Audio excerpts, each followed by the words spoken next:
Let's talk about how stress affects metabolism, appetite, and weight. Maybe you've been eating a really healthy diet and doing a lot of exercise, and yet you're not losing weight. Or maybe you haven't changed what you've done that normally help you maintain a healthy weight, and yet you're starting to gain some pounds. That mysterious reason for your weight gain or weight loss block could be stress. My name is Luz Chacon. I'm a wellness coach and EFT or tapping practitioner, and I help women who struggle with stress and emotional eating to improve their relationship with food and with themselves so they can take back control of their choices. When we're stressed, we release the hormones adrenaline and cortisol because our body goes into fight or flight response. This is actually a protective mechanism. So these hormones are designed to help us fight off or run away from what our body perceives as a threat.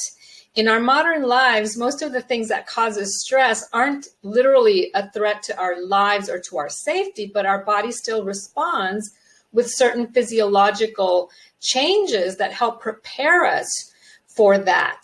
For example, our pupils may become dilated, we might breathe more rapidly, our heart rate or blood pressure may increase. But a key change that happens is that the energy is channeled to our limbs, our arms and legs, to help us run away or fight off a threat. The important aspect of that is that in our energy going to our limbs, it's channeled away from our digestive system. So because of that, our digestive system actually slows down, especially when we're often or chronically stressed. And that actually can also, over time, slow down our metabolism. The other problem with our digestive system slowing down or not functioning normally is that we may not digest our food well. Even if we're eating a healthy diet, some of those nutrients may not be fully absorbed. And so that can result in an increased appetite. And when we're stressed, we tend to have cravings, particularly for foods like sweets, maybe salty snacks, or fatty foods.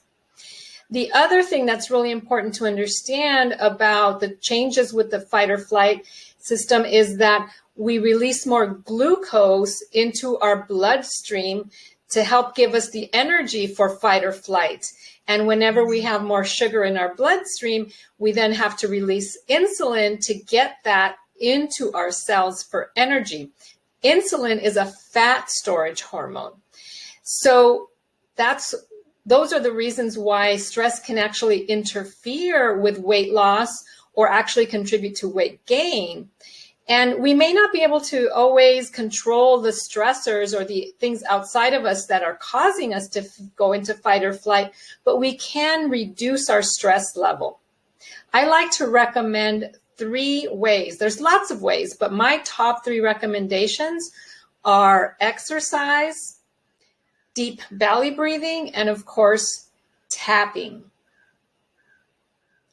Exercise is one of the best things you can do to reduce stress because it helps you discharge that excess energy from fight or flight. Of course, it's important to do it in moderation. Sometimes people exercise really intensively or for really long periods of time, and that can actually increase the stress hormone cortisol. So moderation is important when it comes to exercise.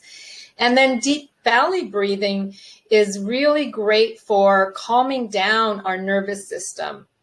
And then tapping is a powerful stress reduction technique that literally reduces cortisol levels, and it helps put our body into a more calm and relaxed state. If tapping is something that you'd like to try, I invite you to attend my Tap into Food Freedom group any Saturday. And you can check out the details by going to the events page on my website. Thank you for watching. As always, I wish you salud y alegría, health and joy.